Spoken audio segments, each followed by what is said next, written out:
Welcome back again to Cape Ann Today. Erika Brown is the publisher and editor of The Cricket, coming to us from her office in Manchester by the Sea. Happy 4th, Erika.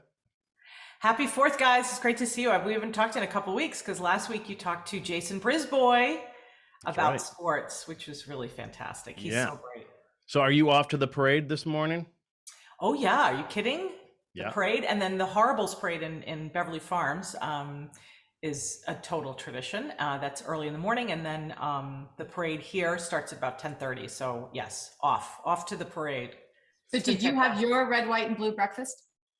Yes, of course. And how was it, Erika? I mean, it was great. I mean, it's like it feels like everything is back, and by back I mean back the way it was, which is everyone's psyched, everyone's excited. The programming, the red, white, and blue breakfast. What makes it so great, besides the awesome stack of pancakes with berries and whipped cream, is and the gorgeous spot, which is the Chowder House at Tux Point, is the fact that there's pony rides, there's face painting, there's like an old time band, it's like a real, it's really amazing. The Rotary does a great job with that. So it was fantastic. And yes, it's all back. I just feel like there's a lot of exuberance. I mean, you can really feel that everyone is psyched. And by the way, don't you think the weather is like playing into it? We've had really nice weather this summer and everyone's excited to be out. So like Fiesta was amazing. Like people, they're out, people are out. Yeah. We're not exhausted by the sun or depressed by rain. Right? That's how Heather measures her summers. Right? That's how it's going for me. Exhausted and discouraged. No, one or the other. Yeah. So. Yes. No, it's been beautiful. So it's been great. And yeah. I feel like it's a great real kickoff to the summer in the last couple of weeks. Fantastic. Yeah. All right, Erika, let's get down to it. What is the latest on regional dispatch? Oh yeah, that happened actually while you were talking to Jason and talking sports. There was a, kind of a controversial thing that happened in Manchester, and that was, we've talked about the decision to go regional with public safety dispatch has been literally examined for 12 years in Manchester, probably 10 or 12 years. They've had committees on it, they've had study groups, they've had consultants, they've had done, they've looked at everything. And this is whether or not to take local regional dispatch, local public safety dispatch and move it to the regional facility that is run by the state of Massachusetts in Middleton. Why, move it is to a regionalized dispatch where there are 4 other towns. We would be the 5th one, I believe, is because there are a lot of mandates for technology and it's getting expensive and it's a really hard game for a small municipality like Manchester or Essex or to do. If you're a city, you can invest in these technologies and these kinds of things and upgrade your software and have the staff and also, have the proper format for staff. You can do all those things if you're a city. If you're a smaller municipality, it's really, really hard.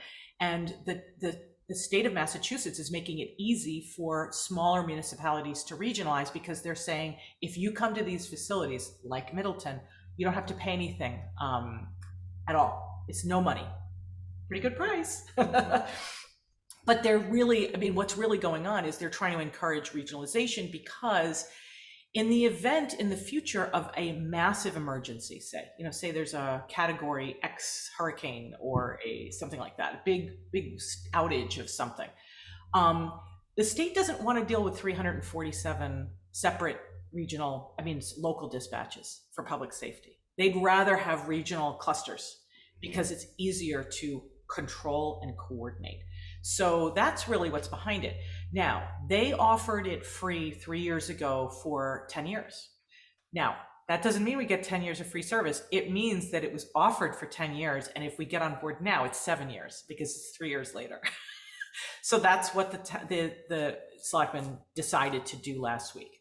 Now, Here's the controversy. The controversy was that the same select board put it up for a referendum, a non-binding referendum at the town election in May to say, how would you do it? And 56 point something percent of people voted to keep it local. There was the chief of police, Todd Fitzgerald, had publicly come out along with the unions for the dispatchers and said, I want to keep it local.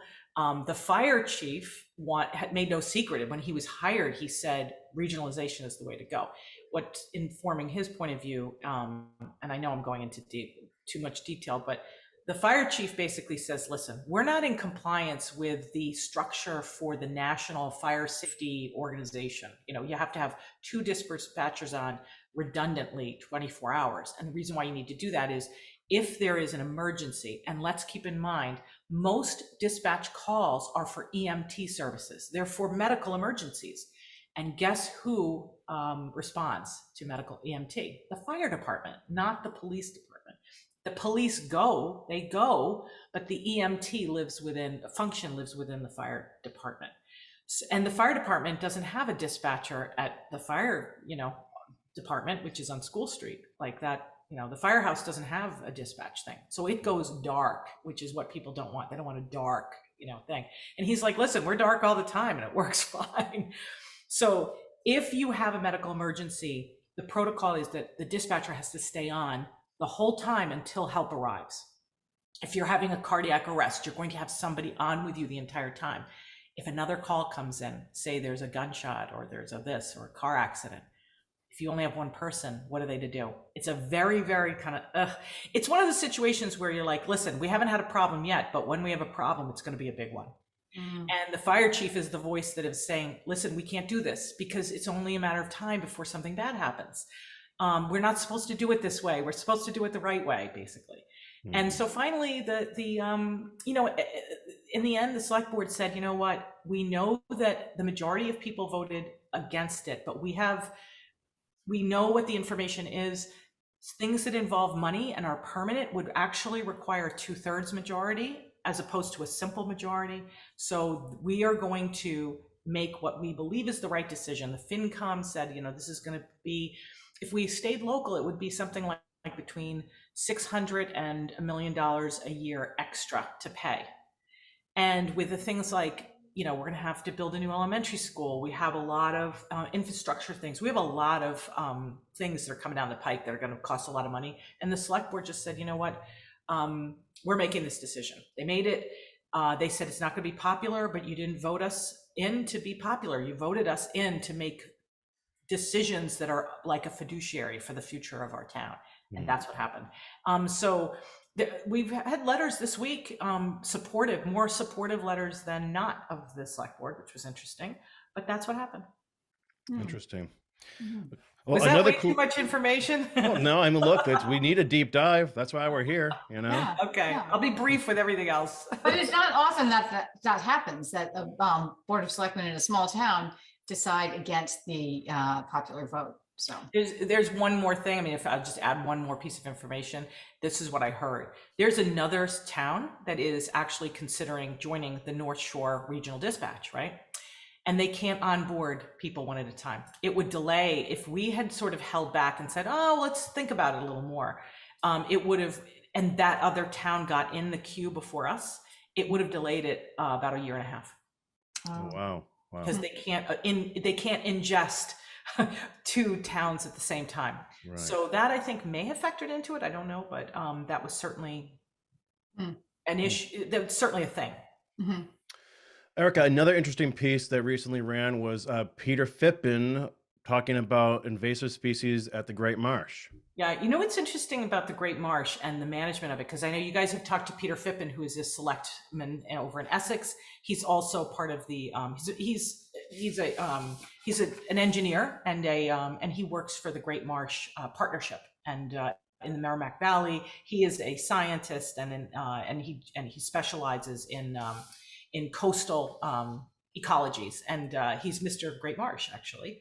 And the Great Marsh, as you know, is 25,000 acres, and it starts in southern New Hampshire in the seacoast area. So just, Rye, southern Portsmouth, that Hampton, the marshy areas, right? Mm-hmm. And then going down into Newburyport and the Merrimack Valley and Amesbury, Georgetown, that whole kind of area. And then it comes right through Ipswich, obviously, and then into Cape Ann, Essex, and then Gloucester, West Gloucester, hooks up. So that's pretty much the footprint of it. Imagine that. You have a national thing. You have the U.S. Army Corps of Engineers. You've got state governments of 2 states. New Hampshire and Massachusetts. And then you have countless municipalities that I just talked about, right? So you have countless Concoms, countless boards of selectmen, countless, city boards, with Newburyport or with Gloucester. So, and then not to mention private interests, like Ipswich Shellfish Company gave an incredible talk at the Great Marsh Symposium several years ago. And I suddenly understood that this was a partnership that involved everyone whose interests were aligned for different reasons in this place. Mm-hmm. So it's so funny. You can get people who are against regionalization for public safety, right? But this is a great example of regionalization because you literally couldn't solve these big problems with the Great Marsh unless you work together, right? Mm-hmm. So here's the thing. He did a great piece, and I encourage people to read it, on the new invasives in the Great Marsh. And they include things like, these, I love these words, Phragmites, mm-hmm. which is basically just a reed that takes over everywhere. And then you have things like, the green crab. I know you've done a lot of work with that. We've talked about this a lot, and I know that, Heather, you're particularly interested in green crabs, which ironically are like a cold water invasive. They come from, I didn't know they came from Europe. They came from basically Iceland and Greenland.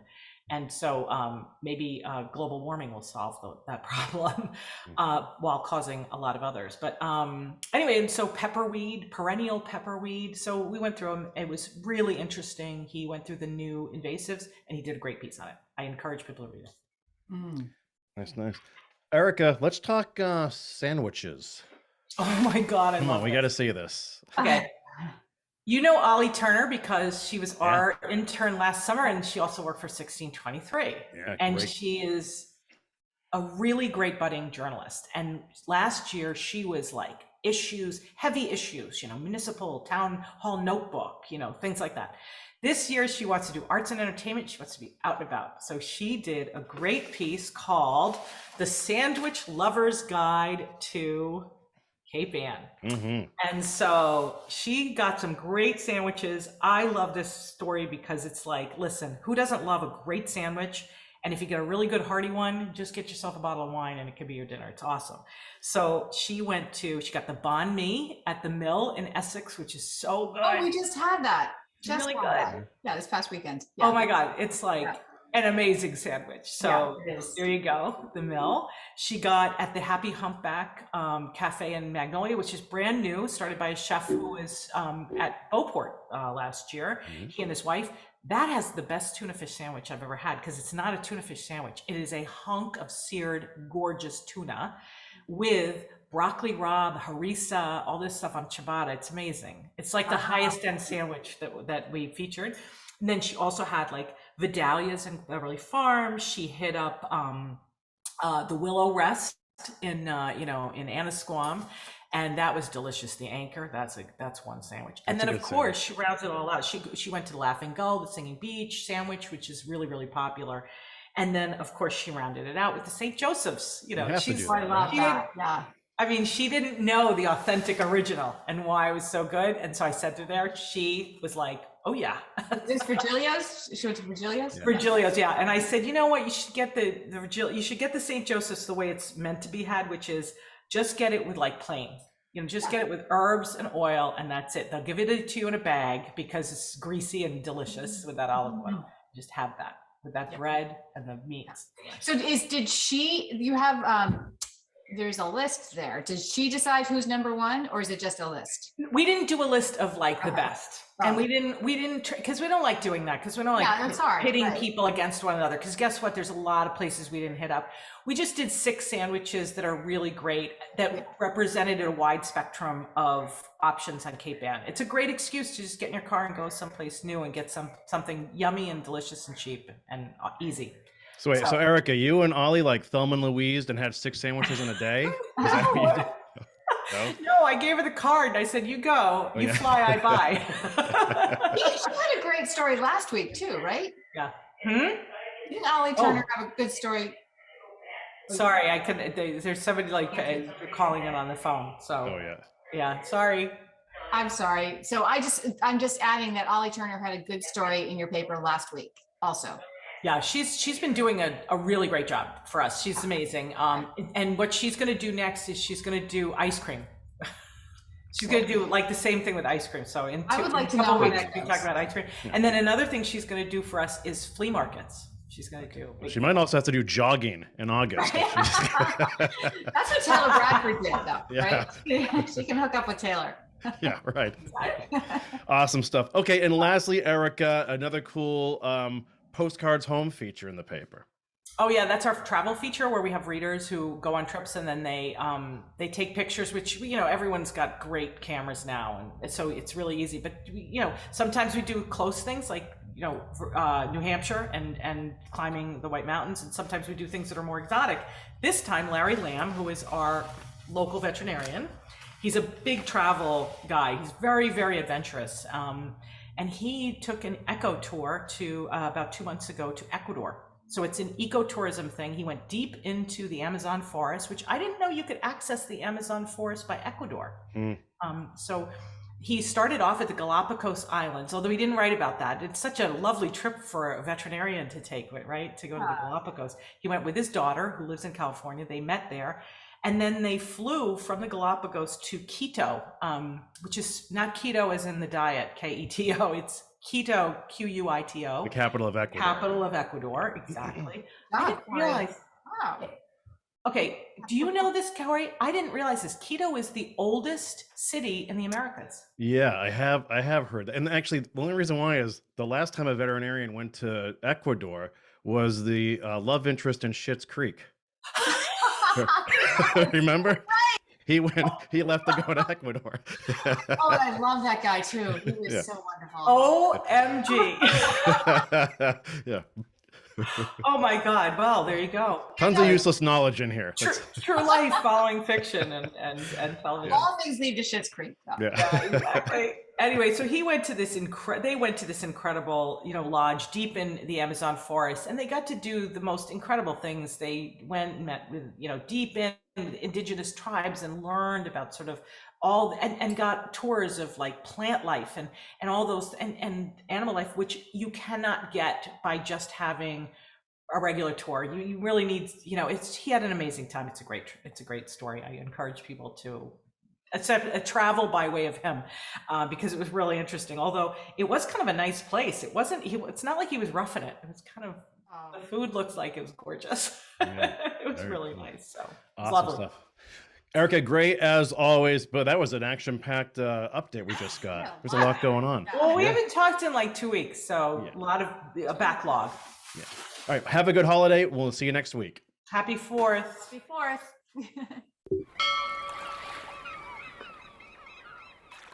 Interested in a sponsorship? Email sponsor@1623studios.org to learn more.